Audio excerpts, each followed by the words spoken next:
உழைக்க தயாராக இருந்தால் வழி தானே பிறக்கும். பார்ப்போமா? மனம் இருந்தால் மார்க்கம் உண்டு என்பது பழமொழி. இதற்கு இணங்க ஒரு நபரை சந்திக்க முடிந்தது. அதை பெரிய சந்தோஷ நிகழ்வு என்றுதான் கூற வேண்டும். ஒருமுறை ஆட்டோவில் ஏறி அமர்ந்தபோது அந்த ஆட்டோ முழுவதும் விதவிதமான வித்தியாசமான புத்தகங்கள் இருந்தன. அதை எடுத்து பார்த்துவிட்டு ஆட்டோ ஓட்டுநரிடம், இந்த புத்தகங்கள் எல்லாம் எங்களைப் போல் வருபவர்கள் படிப்பதற்கா வைத்துள்ளீர்கள் என்று கேட்டேன். அதற்கு அவர், நீங்களும் படிக்கலாம், நானும் அவற்றை விரும்பி படிப்பேன், நிறைய பத்திரிகைகளும் எழுதுகிறேன், நேரம் கிடைக்கும் போதெல்லாம் அந்த புத்தகத்தை படிப்பதால் எனக்கு நிறைய விஷயங்கள் புரிகிறது, எழுதுவதற்கு அது உறுதுணையாக இருக்கின்றன, அதனால்தான் அதை வைத்திருக்கிறேன் என்று கூறினார். ஒரே இரைச்சல். பேசிக்கொண்டிருக்கும் பொழுதே அத்தனை ஃபோன் கால்கள் அவருக்கு வருகிறது. இவ்வளவுக்கு இடையிலும் அவரால் எப்படி எழுத முடிகிறது என்று நினைத்த பொழுது அவரின் செயல் ஆச்சரியமாக இருந்தாலும் பெருமிதம் அடைய வைத்தது.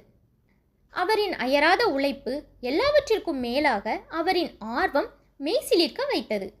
ஆதலால் அவரை பாராட்டிவிட்டு அவரின் எழுத்துப்பணி தொடர வாழ்த்தி விடை பெற்றேன்.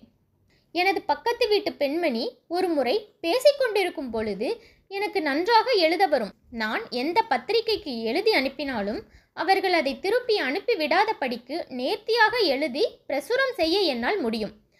அவ்வளவு திறமை இருந்தும் வீடு சிறியதாக இருப்பதால் உட்கார்ந்து எழுத இடம் இல்லாததால் நான் எழுதுவதில்லை என்று கூறினார். இதை கேட்டவுடன் மிகவும் ஆச்சரியமாக இருந்தது. நான் சந்தித்த ஆட்டோ டிரைவர் நினைவுக்கு வந்தார். என்ன முரண்பாடு என்று தோன்றினாலும் அவரிடம் நேரு பாலகங்காதர திலகர், ஓ ஹென்றி என்ற சிறுகதை மன்னன், சர்வாதிகாரியான ஹிட்லர், அமெரிக்கர்களின் யதார்த்த உணர்ச்சியை தட்டி எழுப்பிய தாமஸ் பெயின் போன்றவர்கள் சிறைச்சாலையில் இருந்த பொழுது தங்களது புகழ்பெற்ற நூல்களை எழுதி முடித்தார்கள்.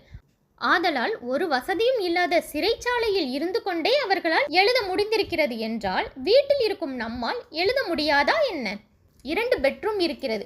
உங்களின் பெண்ணும் ஹாஸ்டலில் தங்கி படிக்கிறார். ஏதாவது ஒரு பெட்ரூமில் அமர்ந்து ஸ்டூலை வைத்துக்கொண்டு அதன் மீது பேனா பேப்பரை வைத்து எழுதிவிடலாம். இல்லையில் டைனிங் சேரில் நீங்கள் எப்படி சாப்பிடுகிறீர்களோ அப்படியே அந்த இடத்தில் அமர்ந்து தட்டுக்கு பதிலாக பேப்பர் பேனாவை வைத்து எழுதிவிடலாம். அல்லது சோஃபா டேபிளில் அமர்ந்து டீப்பாயில் வைத்து எழுதலாம். இல்லையென்றால் எங்கள் வீட்டிற்கு வந்து நான் எழுதும் இடத்தில் அமர்ந்து எழுதுங்கள். ஆனால் உங்களுக்கு இருக்கும் ஆர்வத்தை மட்டும் விட்டுவிடாமல் எப்படியாவது இருக்கும் திறமையை வெளிப்படுத்துங்கள் என்று கூறினேன். அவரும் ஆர்வமுடன் கேட்டுக்கொண்டார்.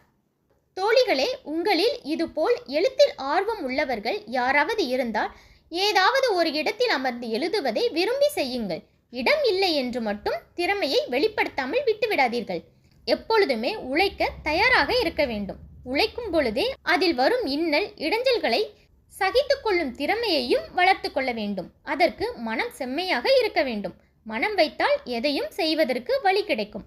அதனால் உழைக்க தயாராகவும் வழி தானாக கிடைக்கும்.